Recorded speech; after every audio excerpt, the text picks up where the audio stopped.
जय हिंद, जय श्री राम, जय श्री कृष्ण। आज श्री रामचरितमानस के पृष्ठ संख्या 79 से आगे हम लोग बढ़ रहे हैं। कैसे क्या वर्णन हो रहा है? माता पार्वती जी का वर्णन कल हमने देखा कि किस तरह से उनको अपर्णा कहा गया। देखिए आज गोस्वामी तुलसीदास जी क्या लिखते हैं। कतहु मुनि न उपदेश ही ज्ञाना, कतहु राम गुण कर ही बखाना।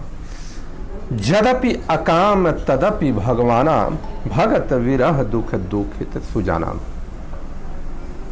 ये कहीं मुनियों को ज्ञान का उपदेश करते और कहीं श्री रामचंद्र जी को गुणों का वर्णन करते थे। यद्यपि सुजान शिवजी निष्काम है तो भी वे भगवान अपने भक्त के वियोग में दुख से दुखी हैं। गोस्वामी तुलसीदास जी श्री रामचरितमानस के पृष्ठ संख्या 79 से आगे कह रहे हैं किस तरह से भगवान भोलेनाथ का वर्णन कर रहे हैं।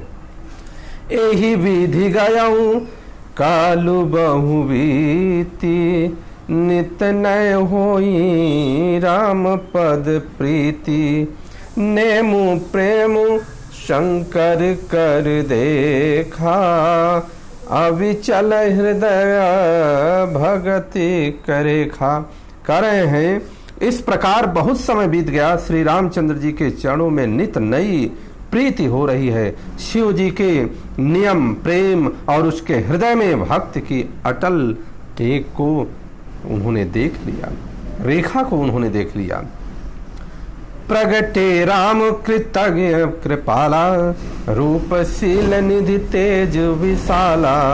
बहु प्रकार शंकर ही सराहा, तुम बिनु असव्रतु को निर्वाहा। तब कृतज्ञ कृपाल रूप और शील के भंडार महान तेज पुंज भगवान आप श्री रामचंद्र जी प्रकट हुए और उन्होंने बहुत तरह से शिव जी की सराहना की और कहा कि आपके बिना ऐसा यह कौन कर सकता है। बहुविधि राम शिवहि, बहुविधि राम शिवहि समुझावा। क्या बात है। पार्वती कर जन्म सुनावा, अति पुनीति गिरिजा के करनी। विस्तर सहित कृपा निधि बरनी। श्री रामचंद्र जी ने बहुत प्रकार से शिव जी को समझाया और पार्वती जी का जन्म सुनाया। कृपा निधान श्री रामचंद्र जी ने विस्तार पूर्वक पार्वती जी को अत्यंत पवित्र करनी का वर्णन किया। बोलिए श्यापति रामचंद्र की जय, भगवान भोलेनाथ की जय। अब विनती सम सुनहु शिव, जामो पर निज नेहु। जाय विवाहु शैल जही, यह मोहि मांगे देहु। फिर उन्होंने शिव जी से कहा, हे शिव जी, यदि मुझ पर आपका श्रेय है तो अब आप मेरी विनती सुनिए कि मुझे यह मांगे दीजिए कि आप जाकर पार्वती जी के से विवाह कर लें। कितनी सुंदर बात है। प्रभु भोलेनाथ के प्रभु श्री राम हैं और श्री राम के प्रभु भोलेनाथ हैं। दोनों लोग एक दूसरे का वर्णन करते हैं और एक दूसरे की पूजा करते हैं। कह शिव जदपि उचित यस नाही, नाथ वचन पुनि मेटि न जाही। सिर धरि आयसु करई तुम्हारा, परमु धर्मु यह नाथ हमारा। शिव जी ने कहा, यद्यपि ऐसा उचित नहीं है परंतु स्वामी की बात भी मेटी नहीं जा सकती। हे नाथ, मेरा यदि परम धर्म है कि मैं आपकी आज्ञा को सिर पर रखकर उसका पालन करूं। देखिए कितनी अच्छी और सुंदर बात है। ये धर्म नहीं है। शिव जी कह रहे हैं ऐसा मेरा धर्म नहीं है, परंतु मेरे स्वामी हैं, आपकी बात को मैं कैसे टाल सकता हूँ। आज जगह जगह लोग एक दूसरे की बात को काटने टालने में लगे रहते हैं। अपने श्रेष्ठ लोगों की बातों को काटते हैं, श्रेष्ठ लोगों की बातों को मिटाते रहते हैं।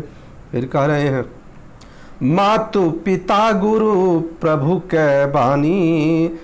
क्या सुंदर बात कहा कि मात पिता गुरु प्रभु के वाणी। विनहि विचारे बरिय शुभ जानी, तुम सब भांति परम हितकारी। आज्ञा सिर पर नाथ तुम्हारी।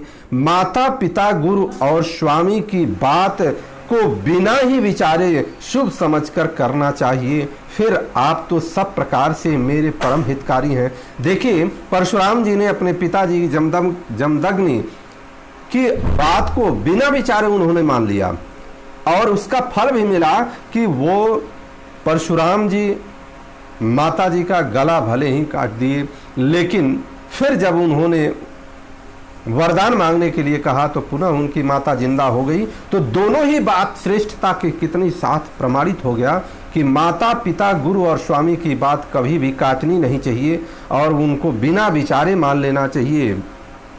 प्रभु तो शिव मुनि शंकर वचना, भक्ति विवेक धर्म जुत रचना, कह प्रभु हर तुम्हार पन रहेऊं, अबौर राखेऊं जो हम कहेऊं। शिव जी की भक्ति ज्ञान और धर्म से युक्त वचन रचना सुनकर प्रभु रामचंद्र जी संतुष्ट हो गए और प्रभु ने कहा, हे हर।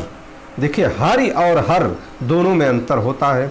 हरि भगवान विष्णु को कहा जाता है, हर भगवान भोलेनाथ को कहा जाता है, इसलिए हरि और हर में अंतर होता है। हे हर कह रहे हैं कि हे हर, आपकी प्रतिज्ञा पूरी हो गई, अब हमने जो कहा है उसे हृदय में रखना।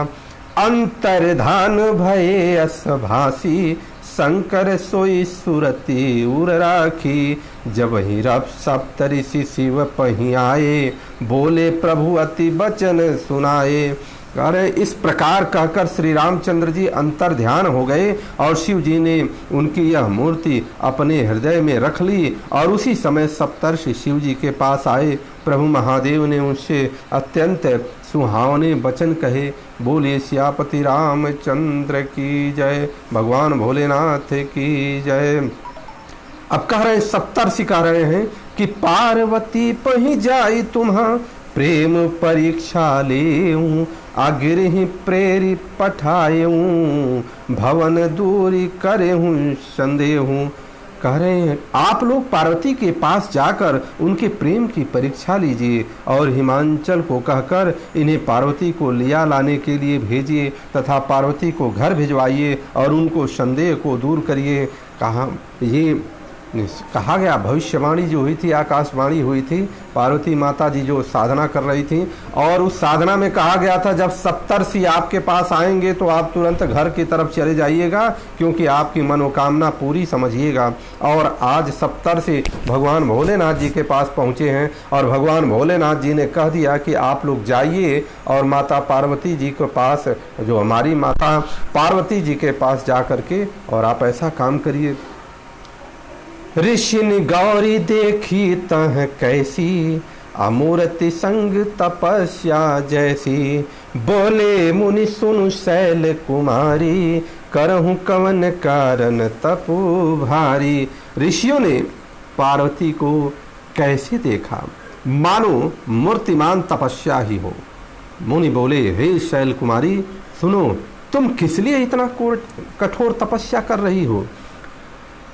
कि अवराधों का तुम चाहूं, हम सन सत्य परम किन कहूं, कहत वचन मनु अति सकुचाई, हंसी हूं सुनी हमारी जड़ताई।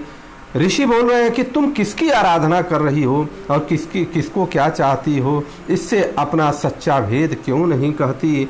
बात कहने मन और बहुत सकुचता है, आप लोग मेरी मूर्खता सुनकर हंसेंगे। माता पार्वती जी कहती हैं, मनुहठ परान सुनई सिखावा, चहत चारी भर भीति पठावा, नारद कहा सत्य सोई जाना, बिनु पंखन हम चाहि उड़ाना। अब वो कह रहे हैं कि मन के हट को पकड़ लिया और यह उपदेश नहीं सुनता और बल पर दीवाल उछाला चाहता है। नारद जी ने जो कह दिया था वह जो सत्य जानकर मैं बिना ही पांख के उड़ना चाहती हूँ।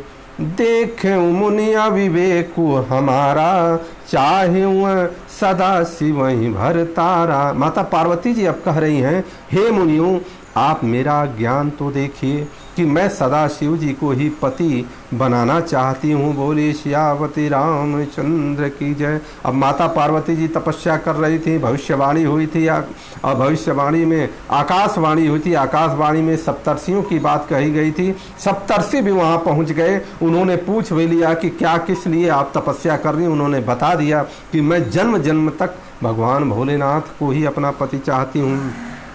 सुनत वचन बिहसे ऋषा गिरि संभव तब देह, नारद कर उपदेश सुनी कहूँ कहूँ की सुगे है। कर पार्वती जी की बात सुनते ही ऋषि लोग हंस पड़े और बोले, तुम्हारा शरीर पर्वत से भी ही तो उत्पन्न हुआ है। भला कहो तो नारद का उपदेश सुनकर आज तक किसका घर बसा है। अब ऋषि कह रहे हैं कि नारद का उपदेश सुनकर किसी ने आज तक कोई घर बसाया है? नहीं बसाया। और फिर कह रहे हैं, दक्ष सुतन उपदेश निजाई, अतिन पीर भवन न देखा आई।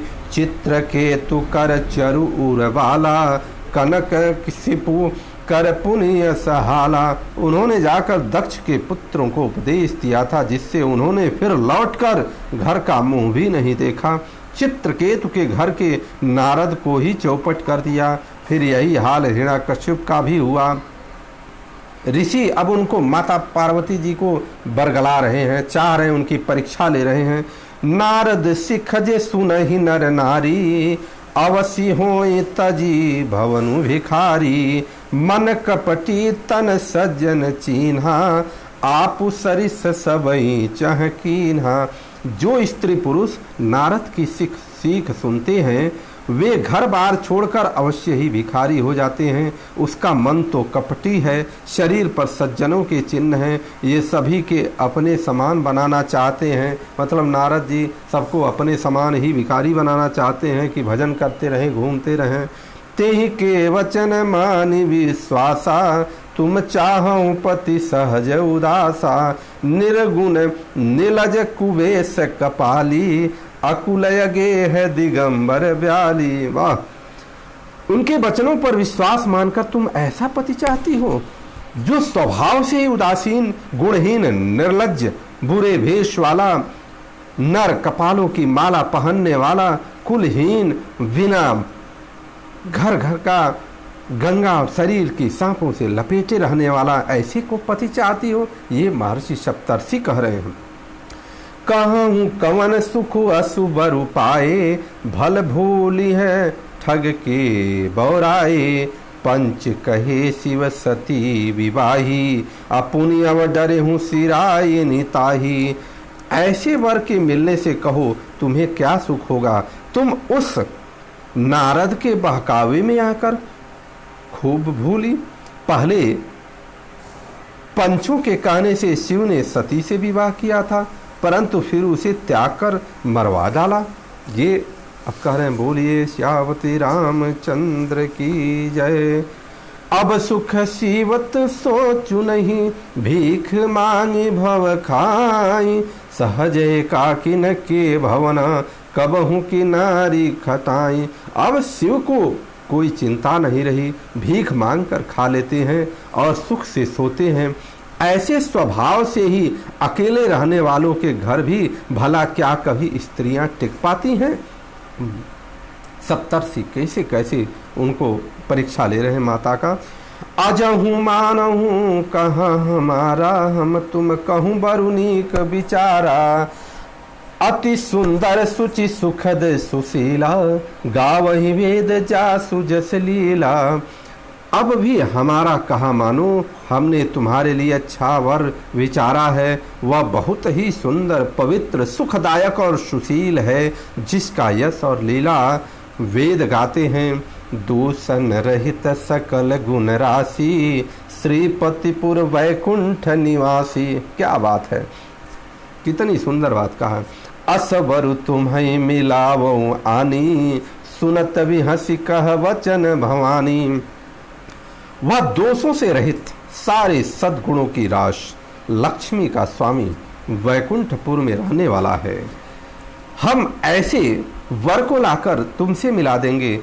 मतलब माता पार्वती जी जो तपस्या कर रहे हैं। उस तपस्या में सप्तर्षियों ने जाकर माता पार्वती के तपस्या को विघ्न करना चाहा, उनको डाइवर्ट करना चाहा, और उन्होंने कहा भगवान भोलेनाथ के बारे में कि किस तरह के व्यक्ति से आप शादी चाहती हैं। वो व्यक्ति जो नंग धड़ंग रहता है, जिसका कोई घर नहीं है, सांप का और मुंड का माला पहने रहता है और घूमता रहता है, और कह रहे हैं कि आप अगर बात मानिए तो मैं ऐसे व्यक्ति के साथ आपकी शादी करवा दूंगा कि जो वैकुंठ में रह रहे हैं, सद्गुणों से संपन्न हैं, सारे गुण उनके अंदर हैं, लक्ष्मी उनकी सेवा करती हैं, ऐसा कह रहे हैं। फिर सत्य क्या हूँ गिरि भव तनुहा, हठन छूट छूट वरुदेहा, कनकऊ पुनि मश कनक पुनि मशान तय होई, जारे सहजु न परिहर सोई। आपने यह सत्य ही कहा है कि मेरा यह शरीर पर्वत से उत्पन्न हुआ है, इसलिए हठ नहीं छूटेगा। शरीर भले ही छूट जाए, सोना भी पत्थर से भी उत्पन्न होता है, सो वह जलाए जाने पर भी अपने स्वभाव को नहीं छोड़ता है। नारद बचन न मैं परिहरहूँ, बसऊँ भवनु उजरऊँ नहीं डरहूँ। क्या बात है, कितनी सुंदर बात। इस तरह की निष्ठा अगर किसी भी कार्य के प्रति रहे तो फिर उस कार्य की सिद्धि निश्चित होती है। ये श्री रामचरितमानस में प्रमाणित होता है। किसी भी कार्य के प्रति इस तरह की अखंड निष्ठा रहे। कह रही है नारद वचन न मैं परिहरहूँ, अब बसहूँ भवनु जरहूँ नहीं डरहूँ, गुरु के वचन प्रतीति न जेई, असपने हूँ सुगमन सुख सिद्धि देई।